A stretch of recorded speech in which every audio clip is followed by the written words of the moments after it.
Olá, pessoal! Bem-vindos a este dia. Bom, para quem está entrando na reta final da graduação, aquelas 3 letrinhas costumam causar um frio na espinha, não é?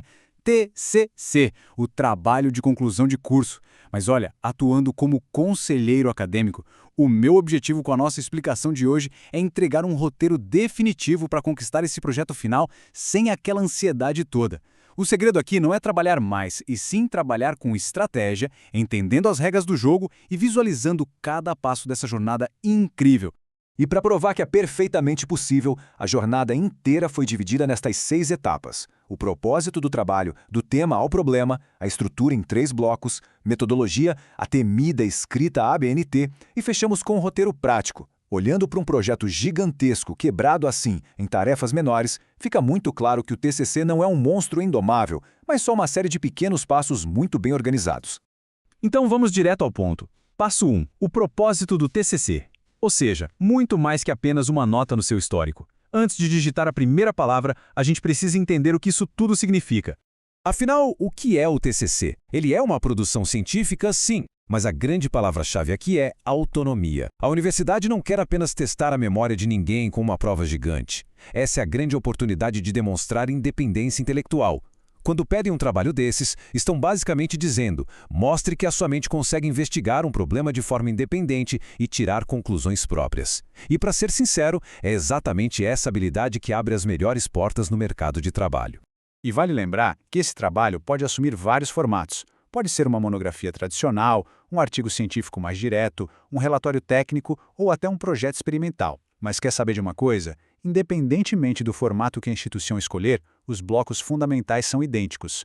Todo e qualquer trabalho acadêmico vai exigir um problema muito claro, uma base teórica forte e uma metodologia bem definida. A essência é a mesma.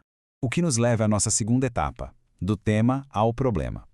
A gente sabe que travar diante de um tema gigante é o pesadelo de quase todo mundo. Mas tem uma solução fantástica chamada método do funil. O pulo do gato aqui é entender a diferença brutal entre tema e problema. O problema de pesquisa é a verdadeira bússola de um projeto. É aquela pergunta central, super específica, que o trabalho inteiro vai tentar responder. Definir esse problema logo na primeira semana de planejamento é o grande segredo para nunca ter bloqueio criativo lá na frente. Afinal, sem uma pergunta clara, a gente simplesmente não sabe o que está procurando. Isso ilustra perfeitamente como a gente sai de um assunto gigantesco para um foco afiado usando esse método do funil. No passo 1, temos um tema amplo, tipo educação. Obviamente impossível de cobrir por inteiro. Aí no passo 2, a gente afunila para um tema delimitado, como o uso de tecnologias no ensino de redação. E, finalmente, no passo 3, a mágica acontece. Transformamos essa ideia em uma pergunta exata, afiada e pronta para pesquisa. E olha só o resultado final. Como as tecnologias digitais influenciam o aprendizado da redação no ensino médio? Percebe a diferença dramática? É fascinante ver um interesse super vago se transformar numa pergunta de pesquisa pronta para ser atacada. Quem bate o olho nessa pergunta já sabe exatamente o que vai ser estudado, o contexto e o que se espera descobrir. E claro, para responder essa super pergunta, a gente precisa traçar um caminho direto entre os objetivos. O objetivo geral é o nosso destino final, no caso, analisar o impacto da tecnologia.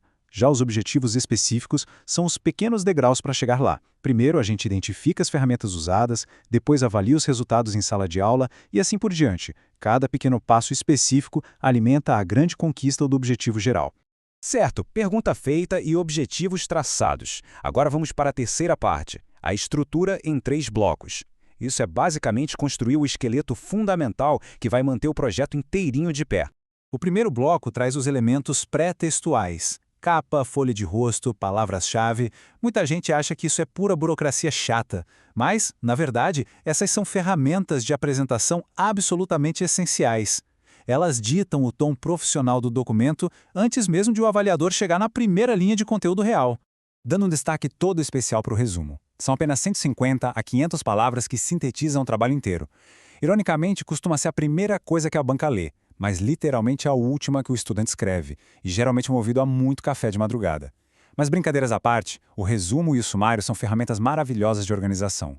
Se lá no fim do projeto não der para resumir a ideia de forma clara nesses parâmetros, é porque o foco se perdeu. Passando para o segundo bloco, entramos no coração do trabalho, os elementos textuais. É aqui que moram a introdução, o referencial teórico que dá base a tudo, a metodologia, o desenvolvimento e a conclusão final.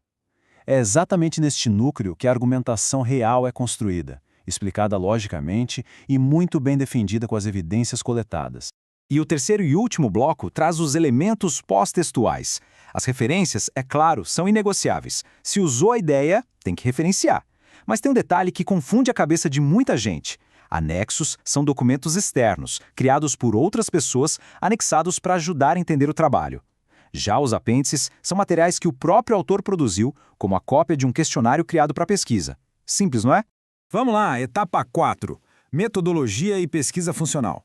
Entender a estrutura é excelente, mas como a gente faz isso virar realidade? É hora de falar sobre a parte prática. O que é realmente interessante nessa fase é perceber como a escolha do método muda completamente a rotina do projeto. De um lado, a pesquisa bibliográfica, onde a investigação acontece mergulhando em livros, artigos e teorias já publicadas. Do outro, a pesquisa de campo, que é literalmente ir para o mundo real aplicar questionários ou analisar casos com pessoas reais. A escolha entre essas duas vai definir o que se faz no dia a dia da pesquisa. Mas olha, independentemente do caminho escolhido, lidar com os autores lidos exige técnica. A citação direta é quando copiamos as palavras exatas do autor, entre aspas. Já a citação indireta é usar as nossas próprias palavras para explicar os conceitos de quem a gente leu. Dominar muito bem a diferença entre essas duas formas é a chave de ouro para construir um referencial teórico forte e passar bem longe de qualquer acusação de plágio. E assim, chegamos à etapa 5, escrita acadêmica e normas ABNT, conhecidas também como as regras oficiais do jogo. Em vez de ver isso como um peso, a dica é encarar como um idioma universal muito útil, falado por todos os pesquisadores. A primeira regra desse idioma é que não tem espaço para achismos. Uma frase começando com "eu acho que" é solta e não tem base científica nenhuma. O correto é usar uma linguagem super clara, impessoal e objetiva, como "observa-se que", sempre apoiada em dados. É trocar a opinião baseada no nada por uma análise totalmente concreta. E claro, vem as famosas normas da ABNT. Margens padronizadas, fonte limitada a Arial ou Times no tamanho 12, espaçamento de um e-mail entre as linhas, quer um conselho que vale ouro, configura o editor de texto do computador com todas essas regrinhas no dia 1. Fazer isso logo de cara vai poupar horas incalculáveis de desespero e formatação na semana de entregar o texto final. Pode apostar.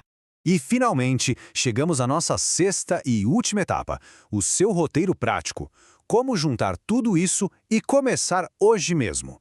Vamos ver como isso se constrói na prática para quem se sentiu sobrecarregado.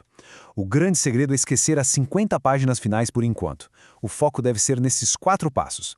Passo 1, escolher um tema relevante. Passo 2, usar aquele método do funil maravilhoso e criar o problema de pesquisa. Passo 3, fazer um único objetivo geral. E passo 4, definir 2 objetivos específicos.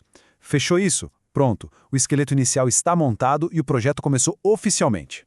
Fica aqui uma pílula de sabedoria acadêmica que deve guiar todo esse trajeto. O TCC não se faz de uma vez só, ele é um processo. O planejamento inicial e a disciplina para dar pequenos passos constantes são os verdadeiros responsáveis por chegar a uma aprovação incrível, sem precisar passar a noite em claro. Então, para fechar a nossa explicação visual, deixo um desafio central. Qual é a única pergunta altamente específica que a pesquisa vai responder? O exercício de buscar papel e caneta agora mesmo e aplicar o método do funil é transformador. Quando essa pergunta é escrita com clareza, a jornada ganha direção e um propósito enorme. Um excelente trabalho e uma ótima pesquisa pela frente.